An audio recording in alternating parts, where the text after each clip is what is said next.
प्रणाम दोस्तों। आज मैं आपके बीच जिस चर्चा को लेके आया हूं, विश्वास मानिए कि अगर आपने इसको गौर से सुना, आपकी बहुत सी सोच बदलने वाली है।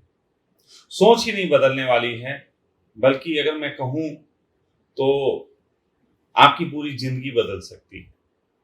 लेकिन इसको सही से सुनने और समझने के लिए आपको एक चीज का ख्याल रखना पड़ेगा, बस छोटा सा ख्याल। वो ख्याल वही है जो आज से बहुत साल पहले राज कपूर की एक फिल्म में राज कपूर ने आप सबको कहा था। उन्होंने कहा था, चश्मा उतारो फिर देखो यारो, दुनिया नई है, चेहरा पुराना। तो मैं आज बहुत पुरानी बात करने जा रहा हूं, बहुत प्राचीन लेकिन बहुत नवीन युग में। और इन पूरे समय के बीच बात ये हुई है कि आपके बीच नए चश्मे चढ़ गए हैं, आपकी आंखों पे समझ के, विचार के, जो आपको बहुत चालाकी के साथ हमारे कुछ ऐसे लोगों ने दुनिया के, जो हम पे शासन करना चाहते हैं और साथ ही साथ जो बिजनेस करना चाहते हैं, उन लोगों ने बहुत हमारी आंखों पे चश्मे चढ़ाए। ये वाला चश्मा नहीं, बल्कि ये चश्मा भी उनकी चालाकी से चढ़ा है। इस संबंध में मैं पहले भी बात कर चुका हूं। तो आज जो बात करने जा रहा हूं, सबसे पहले मैं बात करने जा रहा हूं उन लोगों के लिए जो ध्यान के जगत में, धर्म के जगत में, साधना के जगत में बहुत सालों से यात्रा कर रहे हैं, जो किसी भी गुरु को मानते हो, किसी भी पंथ को मानते हो, किसी भी संप्रदाय को मानते हो, किसी भी तरीके के धर्म ग्रंथ को पढ़ के अपनी साधना करते हो, उन सब के लिए मैं आज कुछ कहने जा रहा हूं। साधना का एक मकसद होता है, ध्यान का एक मकसद होता है, योग का एक मकसद होता है। और उसके अगर प्योर मकसद की बात करें तो प्योर मकसद होता है परमात्मा के अनुभव से गुजरना। परमात्मा का अनुभव क्या है, इस पे चर्चा करूंगा तो फिर सैकड़ों घंटे बोलना पड़ेगा, लेकिन आज मैं वो नहीं करना चाहता। मैं ये करना चाहता हूं, आप सबको पता है कि परमात्मा का अनुभव क्या है। और जो भी व्यक्ति 10, 20, 50 सालों से ध्यान के जगत में है, धर्म के जगत में है, वो यूं ही नहीं है, उसे परमात्मा का स्वाद मिला है। वो स्वाद उसे ध्यान के माध्यम से, साधना के माध्यम से, पूजा के माध्यम से मिला हो। उसे एक स्वाद मिला है, परमात्मा की एक झलक मिली। थोड़ा सा पर्दा खसक जाता है कभी और वो दिख जाता है। तो वो जो झलक है, वो जो 10 मिनट की मिली, 15 मिनट की किसी को मिली, वो झलक इस बात का प्रमाण है कि परमात्मा है और बहुत खूबसूरत है। लेकिन वो 24 घंटे हमारे साथ नहीं रह पाता, ये पीड़ा है। बहुत से ज्ञानी जो ज्ञान को उपलब्ध हुए, उन्होंने हमेशा ही एक बात कही कि परमात्मा 24 घंटे का आनंद है। लेकिन ध्यानियों के साथ एक बड़ी दिक्कत है। हर ध्यानी जानता है कि ध्यान में जब वो बैठता है तो घंटों बैठने के बाद उसको वो 10 या 15 मिनट के लिए अनुभूति होती है।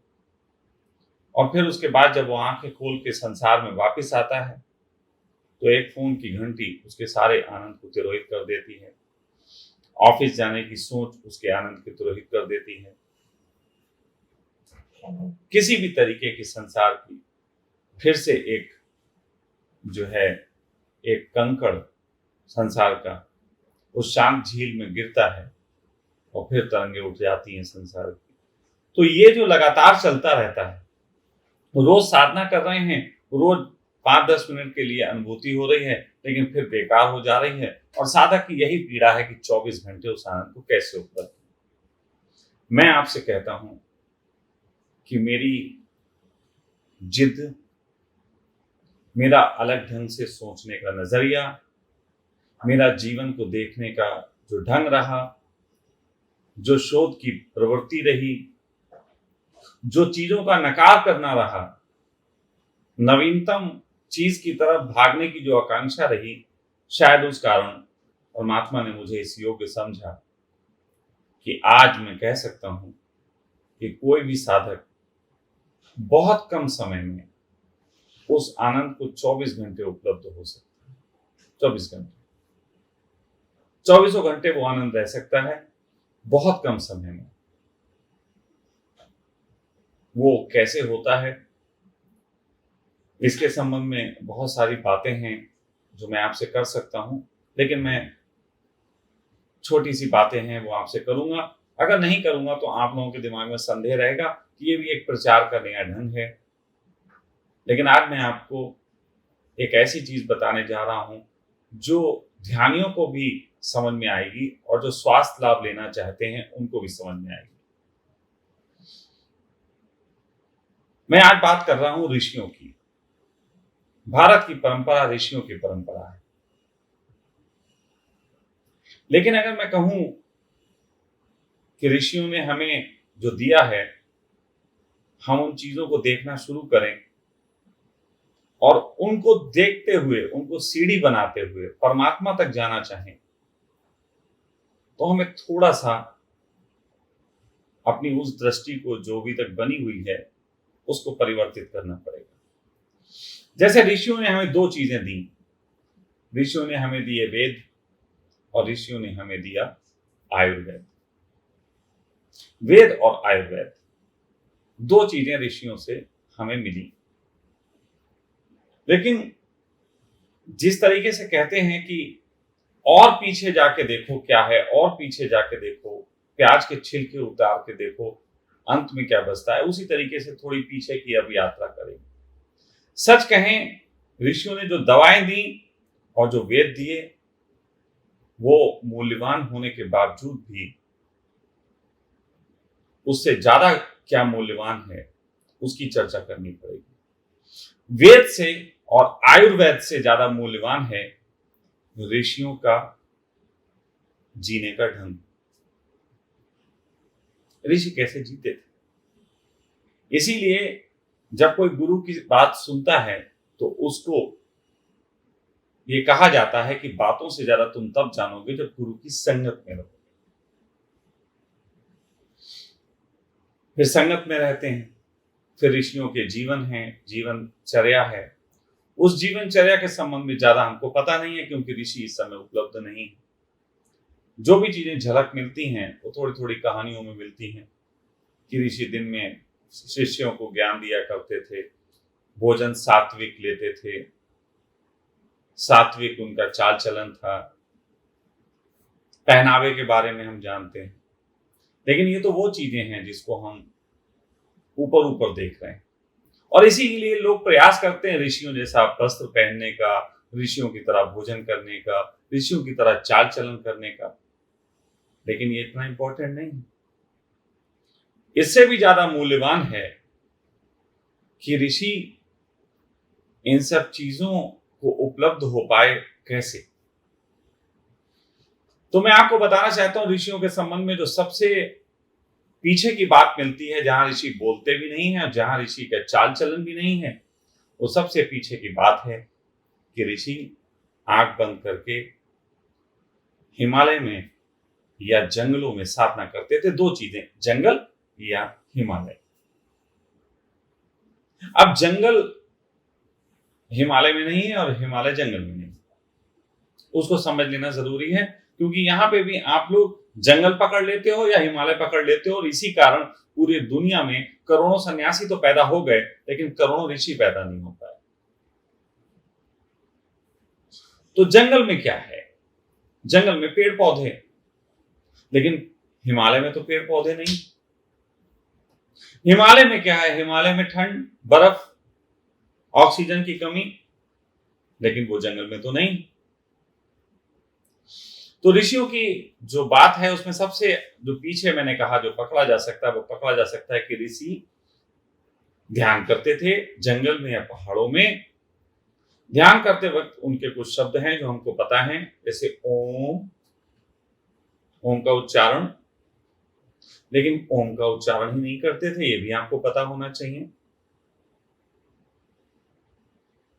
तो अब मैं यहां पे आपको ये बात समझाऊं, इससे पहले ये बता देता हूं कि सखा वेलनेस में जो हमने खोज की उस खोज में 4 चीजें शामिल हैं। पहला, योग निद्रा। योग निद्रा के संबंध में आप सबने सुना होगा। वो जो और योग निद्राएं हैं उनके बारे में नहीं, जो मैंने योग निद्रा के संबंध में कहा है, अनुभव किया है, मेरे साथ जिन लोगों ने अनुभव किया है, मैं उनकी बात कर रहा हूं। एक तो योग निद्रा, दूसरा ज्योतिष चिकित्सा। ज्योतिष चिकित्सा के माध्यम से हम आपका समय निकालते हैं और आपका मनस्तल देखते हैं, कि मनस्तल समझना जरूरी है, क्योंकि पहाड़ों पे जाके भी बहुत लोगों ने ध्यान किया लेकिन वो पूर्णता को उपलब्ध नहीं हो पाए। जंगल में बहुत लोग भाग गए, पूर्णता को उपलब्ध नहीं हो पाए, ना ही स्वास्थ्य को उपलब्ध हो पाए पूर्ण रूप में। तीसरी चीज होती है जिसको हमने कहा, वो है रागत है, राग। और चौथी चीज हमने जो अभी तक आपको नहीं बताई थी, आज मैं बता देना चाहता हूं। वो चौथी चीज है हाइड्रोजन। चौथी चीज हाइड्रोजन है। अब मैं चारों चीजों के संबंध में आपको बोलने के बाद अब ऋषियों की उस शैली से अपनी चारों चीजों को मैच करता हूं और आपको बताता हूं कि वो ऋषि जो जंगल में और हिमालय में जाके करते थे और उसके लिए भी सालों साधना करते थे, वो कैसे संभव हुआ कि 10 दिन के अंदर आप लोग उस आनंद को उपलब्ध हो सकते हैं जो ऋषियों ने सालों साधना करके किया। मॉडर्न टेक्निक का और सनातन पद्धतियों का मिक्स उपयोग करके ये चीज पूरी तरीके से संभव है, प्रमाणित है, और मैंने इसके प्रयोग बहुतों के किए हैं और सफल प्रयोग किए हैं। तो अब मैं इसकी बात बताता हूं। तो ऋषि सबसे पहले पहाड़ों पे साधना क्यों करते थे उसकी बात कर लेते हैं। पहाड़ों पे साधना करने के पीछे सबसे बड़ा कारण ये होता है कि हिमालय की एक खास ऊंचाई पे पहुंचने के बाद आपके शरीर में पहुंचने वाला जो वायु होता है उसमें ऑक्सीजन की मात्रा कम हो जाती है और हाइड्रोजन की मात्रा बढ़ जाती है। तो आपका शरीर हाइड्रोजन लेता है। हाइड्रोजन क्या करता है इसके संबंध में आपको थोड़ी सी बातें बता दें। आप सबको पता होगा कि सारे बाबा लोग एक बात आपसे कहते हैं कि आप पीएच लेवल पानी का बढ़ा के पानी पीजिए। इसके लिए वो आपको तरह तरह की विधियां बताते हैं, खीरा डालो, ये डालो, वो डालो। पीएच लेवल बढ़ा के वाटर पीने से आपको स्वास्थ्य मिलता है, ये बताया जाता है, निश्चित ही मिलता है, मैं भी कह रहा हूं। लेकिन हमने पीएच लेवल पे प्रयोग किया और वो भी आपको प्रयोग किसी दिन वीडियो बना के दिखाएंगे कि उस पीएच लेवल पे प्रयोग करने का नतीजा ये हुआ कि जिस तरीके की पद्धति से खीरा काट के और ये सब काट के जो बनाया जाता है उसमें पीएच लेवल बढ़ने के बजाय पीएच लेवल कम हो जाता है। लेकिन पीएच लेवल की फुल फॉर्म नहीं बताई गई आपको, वो आज बता देता हूं। पीएच का फुल फॉर्म होती है पावर ऑफ हाइड्रोजन, आपके शरीर में हाइड्रोजन की ताकत बढ़ाना। तो जब कोई व्यक्ति पीएच लेवल अच्छा पानी पीता है तो उसके शरीर में हाइड्रोजन की ताकत बढ़ती है। हाइड्रोजन की ताकत जब बढ़ती है उस व्यक्ति के शरीर में, तो वो व्यक्ति, हाइड्रोजन ये करती है कि आपके शरीर में जो रोग होते हैं, जो टॉक्सिन्स होते हैं, उसको बाहर निकालने में मदद करती है। लेकिन ये भी आपको बताया जाता है उन बाबाओं द्वारा कि अगर आपने हाइड्रोजन अधिक मात्रा में ले ली, मतलब आपने पीएच लेवल पानी ज्यादा पी लिया या खाने के 2 घंटे पहले 2 घंटे बाद इस तरीके के आपने पीने शुरू कर दिए, तो आपके शरीर में आपकी पाचन क्रिया प्रभावित हो जाएगी और आपको और तरीके के नुकसान शुरू हो जाएंगे। आपको मालूम है कि आज की तारीख में जिस तरीके की पेस्टिसाइड से बना हुआ आपको फल फ्रूट मिल रहा है, आज की तारीख में आपका पीएच लेवल बढ़ा सके ऐसा पानी, जिसको एल्कलाइन वाटर भी कहा जाता है, बनाना मुश्किल है। एल्कलाइन वाटर अब नहीं बन पाता। जितने ज्यादा समय तक आप उसको रखेंगे उतना ही ज्यादा आपको परेशानी हो जाएगी, उतना ही ज्यादा उसका पीएच लेवल और गिर जाता है और एसिडिक हो जाता है पानी। तो ये चीज होती है। तो ये तो बात हो गई कि पहाड़ों पे हाइड्रोजन आपको मिलती है।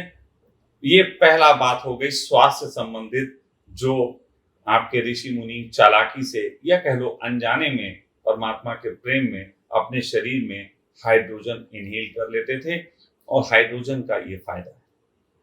लेकिन जंगल में आप कहोगे क्या फायदा है? जंगल में भी फायदा है। जंगल में सबसे ज्यादा फायदा होता है, अगर आदमी लगातार साधना कर रहा है तो सबसे ज्यादा जंगल में उसको फायदा होता है तब जब जंगल में बरसात होती। जब बरसात होती तो बरसात का जो पानी होता है वो पानी में प्योर हाइड्रोजन और प्योर ऑक्सीजन होती है, और वो पानी जंगल में गिरने के बाद बरसात के दिनों में एकदम खेती लहलहा देता है, उससे एकदम हरियाली फैल जाती है, पेड़ लहलहाने लगते हैं और हाइड्रोजन की मात्रा बड़ी होती है। तो जंगल में आपको साधना करने का सबसे ज्यादा लाभ तब मिलेगा जब आप बरसात में साधना करते हैं। लेकिन बरसात में साधना करने के लोगों को अपने भय हो सकते हैं सांप बिच्छू के, तो वो तो आप निपटें। लेकिन मैं आपको इसी से रिलेटेड एक और चीज बता देना चाहता हूं। जंगल में ही नहीं, पूरे प्लानेट पे जब पानी बरसता है तो आपके शरीर में हाइड्रोजन की मात्रा बढ़ती है। इसी को गलत तरीके से प्रचारित किया वैज्ञानिकों ने, वो मैं आज आपको बता रहा हूं। बहुत बड़ा खुलासा है कि जब पीएच लेवल की मात्रा बढ़ती है तो ऐसी स्थिति में आपके शरीर में वो टॉक्सिन बाहर निकालने लगता है, जिसके कारण तेजी से टॉक्सिन निकलने की वजह से आपका शरीर बीमार पड़ता है। और सभी डॉक्टरों में इस तरीके की एक धारणा और पब्लिक में तो खूब फैल गई है कि बरसात के बाद बीमारियां आती। बरसात के बाद बीमारी नहीं आती, बल्कि बरसात के बाद स्वास्थ्य आता है। लेकिन जब भी आपको इस तरीके की चीज आपके शरीर में हाइड्रोजन की मात्रा बढ़ेगी तो उस कंडीशन में होता यह है कि आपका शरीर थोड़ा कमजोर पड़ जाता है, थोड़ा बीमार पड़ जाता है। वो बीमारी नहीं है, वो डॉक्टर बीमारी बता रहे हैं, मैं उसको स्वास्थ्य बताता हूं। आप नोटिस करिए कि जब भी आप कभी बीमारी के बाद उठते हैं आप स्वस्थ महसूस करते हैं, शरीर हल्का महसूस होता है, गंदगी निकल गई। जैसे घर की सफाई से होता है, बिल्कुल ऐसे शरीर की सफाई से होता है। तो पहाड़ों पे साधना करने का और जंगल में साधना करने का ये लाभ होता है कि वहां आपको हाइड्रोजन मिलता है। हाइड्रोजन हर जगह है। जो कैमरा ये रिकॉर्ड कर रहा है उसमें भी हाइड्रोजन, जो ये मेरे पास रखा है इसमें भी हाइड्रोजन है, मेरी शर्ट में भी हाइड्रोजन है, मेरी चश्मे में भी हाइड्रोजन है, हर जगह हाइड्रोजन। हाइड्रोजन जगत की सबसे पावरफुल चीज है। लेकिन हाइड्रोजन के संबंध में एक बात आपको और बता देना चाहता हूं, और वहां से शुरू होती है मेरे खोज की आधारशिला। वो खोज की आधारशिला शुरू होती है कि केवल साधना करने वाले हाइड्रोजन ही तो नहीं लेते थे। हाइड्रोजन तो सामान्यतः हम सबको भी मिल रही, लेकिन हम सब तो बीमार हो रहे हैं। परमात्मा कहां से उपलब्ध हो गया इसमें? तब यहां पे बात शुरू होती है कि वो लोग एक खास वक्त का यूज करते थे। हर ऋषि के साधना का एक खास वक्त होता है, और हर ऋषि के नहीं भाई साहब, आपके भी साधना का एक खास वक्त होता है। लेकिन आपको तो इतनी पड़ा, ऋषि जी सुबह कर रहे थे तो आपने भी करने लगे, ऋषि जी शाम को कर रहे थे तो आप भी करने लगे शाम को। आपने पूछा भी नहीं शाम को आप क्यों करते हैं, और पूछा तो क्या बस आप लोगों को देख के और नकल मारना आता है, नकल मार लेते हैं। तो नकल मार के आप सब बताए हुए समय पे करने लग जाएंगे। फिर बताए हुए समय पे साधना करने का कुछ लोग कहते हैं सुबह 5 बजे उठ के ओमकार करो। अच्छा है, ओम अगर करना है तो 5 बजे चलेगा, लेकिन हर एक को ओम भी नहीं करना होता, किसी को कोई और उच्चारण करना होता है। ऋषि कोई एक ही उच्चारण तो नहीं करते थे, तमाम तरीके के उच्चारण थे, और हर उच्चारण का अलग वक्त होता है। यहां से शुरू होती है रागा थेरेपी। तो ज्योतिष चिकित्सा, रागा थेरेपी और साथ साथ जो योग निद्रा है उसकी एक जबरदस्त कला है, वो बात समझ लेनी चाहिए। असल में योग निद्रा आपको एक और कला देती है, वो होती है कि आपको उस ऊर्जा से क्या लाभ लेना है। मैं आपको ये भी बता दूं, हाइड्रोजन इस जगत की पहली ऊर्जा है। परमात्मा के बाद जगत में जो पहला पदार्थ का जो छोटा सा रूप, गैसीय रूप कह लीजिए, पदार्थ का जो गैसीय रूप पहला इस जगत में जो आया था, पहला मॉलिक्यूल जो इस जगत में आया था वो मॉलिक्यूल हाइड्रोजन था। और हाइड्रोजन सबसे बड़ी चीज है। हम आकाश की तरफ देख के उसे परमात्मा या पिता यूं ही नहीं कहते, असल में हाइड्रोजन ही परमात्मा है, हाइड्रोजन ही पिता है। और पिता के कोई नुकसान नहीं होते। आज तक हाइड्रोजन का कोई नुकसान नहीं मिला मनुष्य जाति में या कहीं भी। हाइड्रोजन का सिर्फ एक ही नुकसान है और वो ये कि उससे बम बना के और तुम यूक्रेन पे डाल दो, बस। इसके अतिरिक्त कोई नुकसान नहीं। हाइड्रोजन बम का नुकसान है, बाकी कोई नुकसान नहीं। और बम का भी नुकसान इसलिए है क्योंकि बम बहुत सघन ऊर्जा होती है, हर एक बर्दाश्त नहीं कर पाता। तो ऐसा समझ लीजिए कि मुझसे अगर आप पूछें तो मैं कहूं कि परमात्मा का जो पहला रूप है, पहला जो इस जगत को दान है, उसमें ये छुपा हुआ है कि उससे आप क्या ले पाए, उससे आप क्या ले पाएंगे, उसमें छुपा हुआ है। जैसे हम जानते हैं कि परमात्मा ने सबसे पहले गुरु पैदा किया था और इसीलिए बृहस्पति ग्रह को हम गुरु कहते हैं। बृहस्पति ग्रह को गुरु यूं ही नहीं कहा जाता। ऐसा नहीं है कि किसी ने बृहस्पति ग्रह की खोज की थी तो उसे मन में आया कि नाम बृहस्पति रख लें। सच बात तो यह है कि बृहस्पति ग्रह हाइड्रोजन का सबसे सघन केंद्र है। वहां हाइड्रोजन के अलावा कोई गैस नहीं। लेकिन हाइड्रोजन का इतना सघन रूप है कि पृथ्वी पे आने वाले 1000 उल्का पिंड में से 999 उल्का पिंड जो पृथ्वी को तबाह कर सकते हो वो खींच लेता है अपनी तरफ। गुरु तुम्हारी दिक्कतें ले लेता है, वो अपने ऊपर ले लेता है।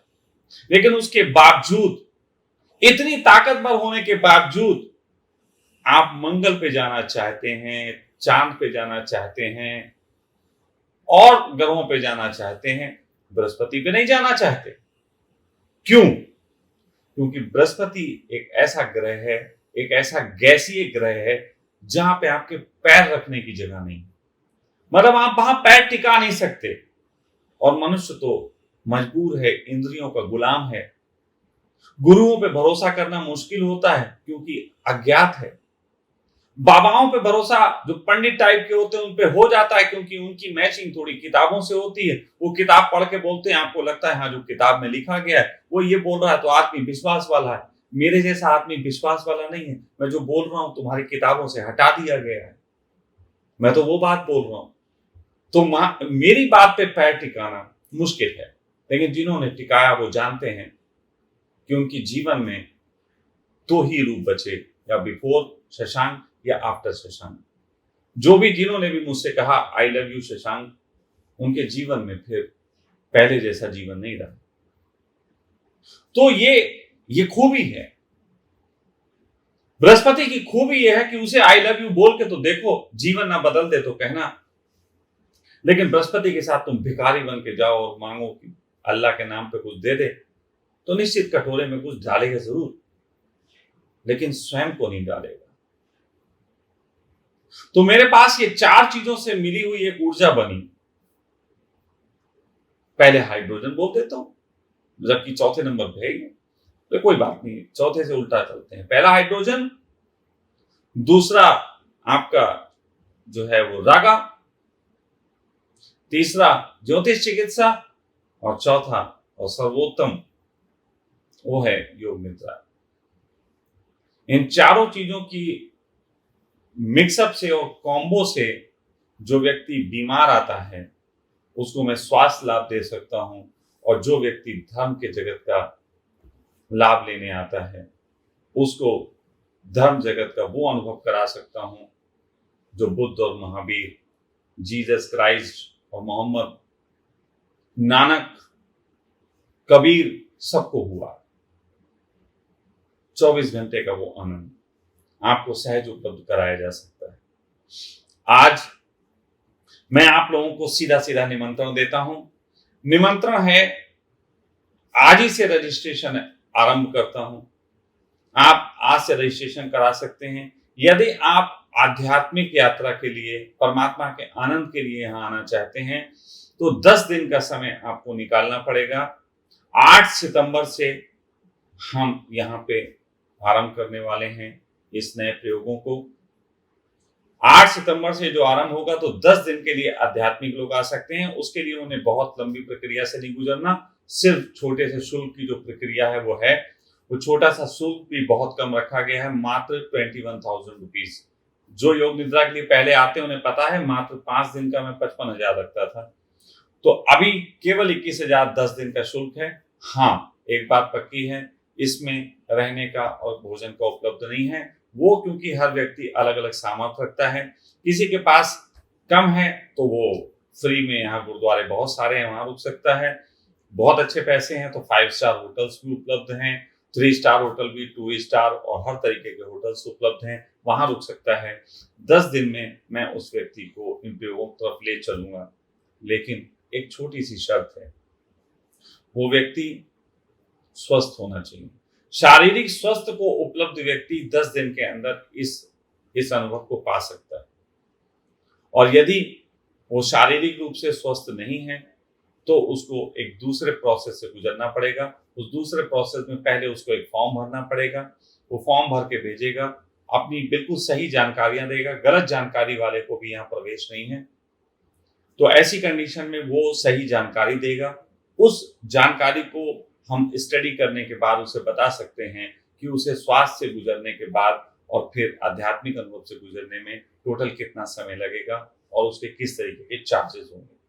क्योंकि स्वास्थ्य से रिलेटेड अलग अलग चार्जेस होते हैं, किस व्यक्ति को कितनी समय जो है वो हाइड्रोजन देनी है, कितने समय उसको कौन सा राग देना है, कैसा कैसा माहौल क्रिएट करना है। और आपको बताऊं, हमारा ये काम इस तरीके से है कि रात के 12 बजे से लेकर और 4 बजे तक मात्र 4 घंटे की छुट्टी है, क्योंकि 4 घंटे सभी ग्रह सुप्त रहते हैं। बाकी सुबह 4 बजे से लेकर और रात के 12 बजे तक हमारा काम है। इसका मतलब 3 शिफ्ट है और ये मुझे भी करना पड़ेगा। तो ऐसी स्थिति में हमारी जिम्मेदारी भी बड़ी है, मेहनत भी बड़ी है, लेकिन परमात्मा के आनंद इतना ज्यादा है और सब बच्चों में यहाँ इतना इस समय एक्साइटमेंट के साथ साथ ऊर्जा है, एक प्यारी ऊर्जा है जो आपके वेलकम के लिए तैयार है। और आप उस ऊर्जा को उपलब्ध हों तो फिर जगत में जाके उस ऊर्जा को फैलाएं, इसकी एक तैयारी हो सकती है। तो पहली तो बात हो गई कि जो स्वस्थ हैं और आध्यात्मिक चाहते हैं लाभ, उनके लिए 10 दिन का ये है। उसके अतिरिक्त बहुत से लोग ऐसे हैं जो अभी शारीरिक स्वास्थ्य ही इससे मांग करते हैं और हमें उसमें भी कोई आपत्ति नहीं है। निश्चित ही वो भी परमात्मा के पुत्र हैं, मेरे भाई हैं और उनको भी जरूरत है, तो उनके लिए भी है। लेकिन उनको स्वास्थ्य लाभ के लिए उनकी बीमारी के हिसाब से एनालिसिस करके ही हम बता पाएंगे कि उनको कितने समय के लिए आना पड़ेगा। सभी तरीके की बीमारियों का लगभग जो है उपचार है, एक आध को छोड़ के, और वो कंडीशनल है। तो आप फॉर्म भरेंगे और अगर हम आपको कहते हैं कि वो बीमारी आपको ऐसी है कि हम ठीक नहीं कर सकते, तो ऐसी स्थिति में आपका जो शुल्क होगा फॉर्म का वो वापस कर दिया जाएगा। तो आप फोन करेंगे नीचे दिए नंबरों पे, उस पे हम आपको व्हाट्सएप पे एक फॉर्म उपलब्ध कराएंगे। यदि आप स्वस्थ हैं और इस अनुभव के लिए आना चाहते हैं तो आप लोगों को सीधे सीधे रजिस्ट्रेशन मिलेगा, आप रजिस्ट्रेशन आरंभ कर सकते हैं। 10 दिन के इसके लिए हम मैक्सिमम 100 लोगों को ले सकते हैं, क्योंकि बहुत मेहनत का कार्य है। आपको यहाँ पे हम आपसे 1 या 1.5 घंटे लेंगे पर डे, 2 घंटे भी ले सकते हैं कभी कभी, और बाकी वक्त आप स्वतंत्र रहेंगे। चंडीगढ़ बहुत खूबसूरत शहर है, आपको देखना चाहिए। यहाँ की झील बहुत अच्छी है, यहाँ पे बहुत अच्छा एनवायरनमेंट है और यहाँ की व्यवस्था देखने के बाद आपको एक अनुभव हो सकता है कि पूरे इंडिया में अगर ऐसी व्यवस्थाएं हो तो कितनी अच्छी बात है। तो आप स्वतंत्र हैं घूमने फिरने के लिए, लेकिन 2 घंटे हम आपसे लेंगे और वो हम आपको समय बताएंगे कि आपके रागा का और आपके ज्योतिष चिकित्सा के हिसाब से कौन सा बेहतर समय है आपके लिए, और उस बेहतर समय को कैसे इस्तेमाल कर सकते हैं आध्यात्मिक अनुभव के लिए। इसकी पूरी मेरी स्टडी है। तो फिलहाल हमने आपको ये बता दिया। तो जो बीमारी के लिए आना चाहते हैं उनके लिए भी, और जो स्वास्थ्य के लिए भी आना चाहते हैं उनके लिए भी, लेकिन बीमार जो हैं उनके लिए भी मैं कह देना चाहता हूं कि ये कोई अस्पताल नहीं है, एक वेलनेस सेंटर है, स्पिरिचुअल वेलनेस सेंटर है। और वेलनेस का अर्थ होता है बस मैं आपका भला चाहता हूँ। वो आपका भला आपको स्वास्थ्य देके हो सकता हो, वो आपका भला आपको अध्यात्म देके हो सकता हो। दोनों तरीके के उपाय हमने यहाँ पे किए। कुछ लोगों के थोड़े से क्वेश्चन आ सकते हैं, उसके आंसर दे दूं, वरना आप लोग अननेसेसरी बहुत सारे कमेंट्स करते हैं। जब कभी ऐसा लगेगा आपका कोई कमेंट्स कि मुझे लगेगा उत्तर देना है, तो मैं फिर उपस्थित हो जाऊंगा। वादे तोड़ना मेरे स्वभाव में है। फेसबुक पे नहीं आने का वादा किया था, फिर आ गया। लोगों की अपनी अपनी सोच है। नहीं आने का कारण भी था मेरी ये खोज, और आने के कारण भी है मेरी ये खोज। मुझे जब बेहतर लगता है मैं करूंगा। मैं कुरुक्षेत्र में शस्त्र नहीं उठाऊंगा, ऐसा वादा कर सकता हूँ। जरूरत पड़े तो उठा भी सकता हूँ। मैं वादों से मुक्त हूँ। मेरी बात का विश्वास ना करें इस तरीके का कि मैं क्या करता हूँ क्या नहीं। कई बार लोग ये भी कहते हैं कि विश्वास अगर आप कहें नहीं करता हूं, तो आप जो कह रहे हैं उस पर कैसे विश्वास करें। हाँ, जो मैं कह रहा हूं उस बात पे उस वक्त तक विश्वास करें जब तक मैं कह रहा हूं। मैं योग निद्रा के संबंध में जब तक कह रहा था विश्वास करें। आज योग निद्रा का भी पिताजी आ गए। वैसे योग निद्रा तो सभी ध्यानों का पिता था ही था। अब पिता को उनका भी पिता मिल गया, परम पिता। तो इसलिए योग निद्रा केवल अकेला छोटा पड़ गया। दूसरी चीज है, कुछ लोगों के प्रश्न आ सकते हैं कि स्वामी जी ऑनलाइन नहीं हो सकता। निश्चित ही ये ऑनलाइन जो लोग कराना चाहते हैं तो ऑनलाइन भी हो सकता है, लेकिन उसके बहुत मोटे चार्जेस हैं। अटैची भर के पैसे लगेंगे। ऑनलाइन भी हो जाएगा, क्योंकि उसके लिए मुझे आपको पूरा मशीनें वशीनें और वो सब चीजें प्रोसेस खरीदने को कहना पड़ेगा, जो बहुत पैसों में आता है। और फिर उसके बाद मेरी फीस है, फिर आपको गाइडेंस का तरीका है। तो निश्चित ही वो हो सकता है, बहुत मोटा पैसा लगता है उसके लिए। लेकिन बाकी लोगों को यहीं आना पड़ेगा अगर वो इस प्रोसेस में करना चाहते हैं। दूसरा प्रश्न ये आ सकता है, कुछ तो कह सकते हैं स्वामी जी क्या कम वक्त में नहीं हो सकता। अरे भाई यार, परमात्मा के लिए 10 दिन में नहीं दोगे? इतने दिन तो तुम टांग टूट जाने पे दे देते हो। दूसरी चीज, कम वक्त में भी हो सकता है। आपको एक दिन में भी परमात्मा महसूस कराया जा सकता है। लेकिन मैं आपको बता देता हूं, सघन रूप में परमात्मा बहुत लोगों को महसूस हुआ है इस जगत में, जो तत्काल मृत्यु को उपलब्ध हो गए। बहुत से लोग ऐसे हैं जिन्होंने एनलाइटमेंट पाया और उसके बाद वो जीवित नहीं रह पाए। बहुत लोग ऐसे हैं जिन्होंने एनलाइटमेंट पाया और वो जीवित रहे। ओशो कहा करते थे एक चीज को, कि बुद्ध से अच्छा है बोधिसत्व होना। बुद्धत्व बहुत लोगों को मिलता है, लेकिन फिर जीवन में वो जी नहीं पाते। लेकिन जो जी पाते हैं वो बोधिसत्व कहलाते हैं। तो ये आपके ऊपर है कि आप कौन सा वाला बुद्धत्व चाहते हो। बहुत फास्ट प्रोसेस में हो सकता है कि आप उसको हजम ना कर पाओ। ये बिल्कुल ऐसी प्रक्रिया है कि एक झूला 10 मिनट में 1000 चक्कर काटता है, और आप कहो क्या ऐसा नहीं हो सकता कि 1 मिनट में 1000 चक्कर काटे? संभव है, पूर्णतः संभव है। लेकिन क्या आपका शरीर इस योग्य है? क्या आपका मन इस योग्य है कि उसको पूरा डाइजेस्ट कर सकें? यदि है तो मेरी तैयारी है। बस ये जरूर है, अगर हम आपको एक दिन में अनुभव कराएंगे तो उसके लिए आपसे फॉर्म भरवा लेंगे। आपके मरने से और आपके जीने से, आपको खांसी जुकाम हो जाए, आपके फेफड़े फट जाएं, आपको किसी भी तरीके की ऐसी दिक्कत हो, इससे मेरा कोई लेना देना नहीं है। ये हम फॉर्म एक भरवा लेंगे, तो उसके बाद आप चाहें एक दिन में भी इस अनुभव को कर सकते हैं। शुल्क थोड़ा ज्यादा होगा, क्योंकि आपको मरने के बाद जो हमें बदनामी मिलेगी उसका भुगतान हम अपने प्रचार करके उसी शुल्क से करेंगे। तो ये भी एक चीज है। तो जल्दी ना करें। बच्चा 9 महीने में पैदा होता है, पैदा होने को किसी किसी का 3 महीने में पैदा हो जाता है। कितना छोटा, कितना सूक्ष्म, कितना प्राण रहित होता है, उसका अनुभव उनको ही है जो एबॉर्शन को समझते हैं। तो मैं नहीं समझता कि आप लोग परमात्मा को अवॉर्ड करवाना चाहते हैं। मैं चाहता हूं कि परमात्मा आपको डिलीवर हो। डिलीवरी बेहतर चीज होती है, अबॉर्शन बेहतर चीज नहीं होता। उम्मीद है आपको मेरी बात अंतिम वाली बेहतर ढंग से समझ में आई होगी। बाकी जो मैंने कहा उसके लिए मैं कह रहा हूं, वो सारे साधक आमंत्रित हैं जो किसी भी गुरु को मानते हो, किसी पंथ को मानते हो, किसी संप्रदाय को मानते हो, साधना में हो और अपने इस आनंद को बहुत कम समय के लिए पा रहे हो, वो पूर्णता कैसे पा सकते हैं, उसके लिए उनको निमंत्रण है। साथ साथ जो मित्र बीमार हैं किसी भी बीमारी से, मैं चाहता हूं कि शरीर से बीमारी गायब हो, बिना दवा के, बिना ऑपरेशन के, बिना किसी डाइट चार्ट के। और मैं एक चीज और बता देना चाहता हूं, आप किसी भी बीमारी से दूर होने के लिए जितना शुल्क यहाँ दे रहे हैं उतने शुल्क में आप किसी बीमारी से किसी भी तरीके की औषधि से दूर नहीं होते, मुक्त नहीं होते। आप आयुर्वेद का अगर पूरा कोर्स करें 6 महीने, साल भर किसी भी बीमारी का, तो आप ये जान लीजिए कि आयुर्वेद का पूरा पालन करना आपके लिए बहुत भारी पड़ेगा और साथ ही साथ आयुर्वेद बहुत महँगी पद्धति। अगर आप सोचें कि हम नेचुरोपैथी से इलाज कराते हैं, सस्ता है, तो नेचुरोपैथी से इलाज जो आपको सस्ता लग रहा है, पूरे तरीके से आप उस इलाज को करा के और पूरा पालन करके देखें, आपको पता लग जाएगा कि वो कितना सस्ता है और कितने दिन में आपको हो पाता है। तीसरी चीज़ आजकल एक बहुत प्रचलन में है, हम भी करते हैं उसको, वो डाइट चार्ट का है। मैं भी लोगों को डाइट चार्ट बना के भेज देता हूँ, उससे लोग ठीक होते हैं, 50% लोग ठीक हो जाते हैं। लेकिन अगर पूरे तरीके की डाइट चार्ट को पालन करें तो 3 से 6 महीने लगते हैं। आपके शरीर से स्वाद ग्रंथियाँ जो हैं वो जवाब देने लगती हैं और बीच में आप अगर फिर कुछ उल्टा-सीधा खा लें जल्दी, तो फिर वो आप समझ लीजिए ज़ीरो पे खड़े होते हैं। फिर आपको वो 3 महीने, 6 महीने पालन करना पड़ता है। और डाइट चार्ट में भी अगर आपको पूरी डाइट आपके हिसाब से लिख के दी जाए, तो 1,500 से 2,000 रुपए पर डे की वो डाइट होती है। आज इतना।